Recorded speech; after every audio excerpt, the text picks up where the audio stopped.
Ya, sudah bergabung bersama kita di sini Coach Nova Arianto, asisten pelatih Timnas Indonesia U20. Selamat malam, Coach Nova. Selamat malam Mbak Dwi. Ya, Mas Nova, kita tahu bagaimana para pemain terpuruk pada hari ini. Namun kami mendengar kabar bahwa sampai setengah jam yang lalu masih tetap latihan ya Timnas kita. Iya ya, rencana program kita tetap berjalan seperti biasa sambil menunggu Bapak Ketua Umum kita kembali dari Doha. Setelah itu baru akan diputuskan situasinya Timnas U20 akan seperti apa nanti ke depan. Ya. Kami melihat video yang beredar, Mas Nova, bagaimana kesedihan para pemain. Bisa nggak Anda menceritakan bagaimana ketika pertama kali adik-adik kita di Timnas U20 mendengarkan kabar Indonesia batal jadi tuan rumah? Respon mereka seperti apa?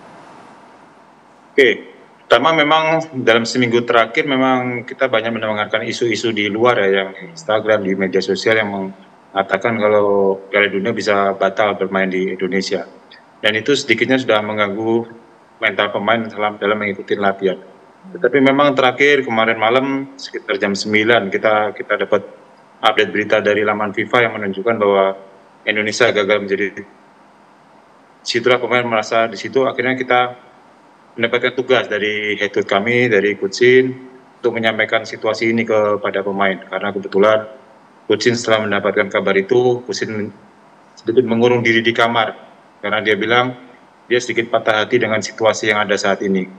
Karena apa patah hati? Karena apa yang sudah disiapkan sama Coach Shin dari tahun 2020 hingga sekarang, akhirnya pemain nasional tidak bisa tampil di Piala Dunia. Dan untuk pemain sendiri akhirnya situasi ini yang coba saya bicarakan ke pemain mengenai situasi yang terjadi saat ini. Akhirnya pemain gagal tampil di Piala Dunia dan pemain sangat-sangat terpukul, sangat sedih, ada yang menangis, ada yang sangat kecewa sih. Saya lihat dari mereka sangat kecewa karena mimpi mereka untuk tampil di Piala Dunia akhirnya tidak sampai. Betul, lalu bagaimana akhirnya mereka bisa menelan pil pahit ini dan harus, kalau di sini tadi narasumber menyebutkan kita harus melihat ke depan nih, kita harus tetap semangat dan punya harapan untuk bisa terus maju sepak bola Indonesia. Bagaimana meyakinkan mereka, Mas Nova? Ya, kita cuma hanya bisa memberikan motivasi kepada mereka ya dengan kondisi mereka yang sangat terpukul dengan situasi yang ini. Kita hanya bisa memberikan motivasi adalah perjalanan mereka sebenarnya masih sangat panjang ya, karena saat ini mereka berusia di 19 sampai 20 ya, termasuk ada Arkan Kakak dan Saki yang usianya 16-17. Dan saya pikir perjalanan mereka masih panjang ke depan, dan walaupun salah satu mimpi mereka untuk tampil Piala Dunia hilang, tapi saya yakin mereka masih punya mimpi-mimpi yang lain ya, mimpi-mimpi yang harapan-harapan lain yang bisa mereka kejar, dan itu yang harus mereka perjuangkan untuk kedepannya agar mimpi-mimpi mereka benar-benar bisa wujud. Pelatih Sintayong sendiri bagaimana merespon kemungkinan bahwa Indonesia nanti akan mendapatkan, PSSI akan mendapatkan sanksi dari FIFA, Mas Nova? Ya, itu situasinya saat ini di coaching staff, kita menunggu apa ya sanksi yang diberikan oleh FIFA ya, karena ya harapan dari kami, dari coaching staff sih hukuman dari FIFA tidak terlalu memberatkan Indonesia ya, karena kita semua tahu kalau sampai Indonesia di-ban oleh FIFA, kita tahu ada Piala Asia di tahun 2024 ya, di bulan Januari untuk timnas senior, dan beberapa pertandingan FIFA Matchday sudah kita siapkan. Takutnya itu akan menjadi sia-sia juga, karena kalau sampai itu terjadi Indonesia di-ban sama FIFA, kita tidak bisa bertanding di kancah internasional ataupun di Asia. Oke, Bung Akmal, kalau kita lihat tadi di surat FIFA kan menyebutkan akan memberikan sanksi. Belajar dari sejarah mungkin rekam jejak kita persepak bola Indonesia, kira-kira kalau Anda melihat akan seberat apa sanksi yang diberikan FIFA dan gimana kita menyikapinya nanti? Sejauh ini sanksi terberat itu diterima Brunei 5 tahun. Paling berat Brunei. Tapi ketika itu Brunei memang lagi nggak mau fashionnya bukan di sepak bola.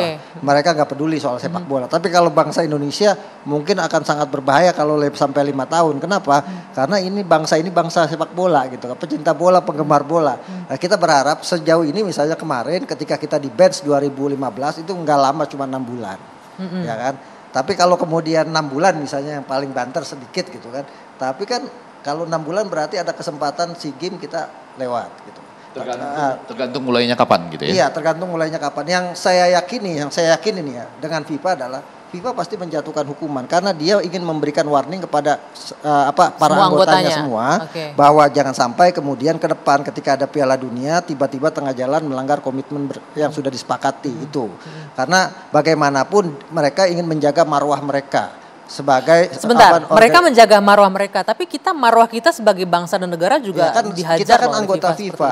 Kita anggota FIFA, bukan kita pimpinan FIFA. Kita anggota FIFA, maka kita harus tunduk dan patuh terhadap aturan yang sudah disepakati di FIFA Bung semuanya. Ege, kita harus menerima kita diperlakukan seperti ini. Nah itulah FIFA gitu. Kalau nonton film tentang mencoba membongkar FIFA, maksud saya begini, kan kalau mau jujur, anggota FIFA mestinya bisa bilang juga, hai FIFA, itu teman-teman asosiasi sepak bola Palestina berkali-kali protes asosiasi sepak bola Israel yang mengadakan kegiatan-kegiatan di wilayah Palestina. Kok Anda tidak pernah memberikan sanksi kepada asosiasi sepak bola Israel? Tapi FIFA ya begini.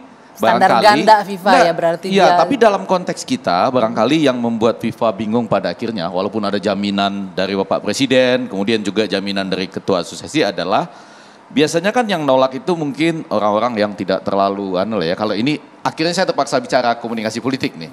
Okay. Tapi kok ini kelihatannya orang dari satu partai yang ada kaitannya dengan presiden gitu. Bingung juga kali FIFA ya gitu. Kalau kita jadi FIFA bingung juga kita tuh. Bung Pendi, ya. Bang Akmal, saya masih yakin dan percaya ya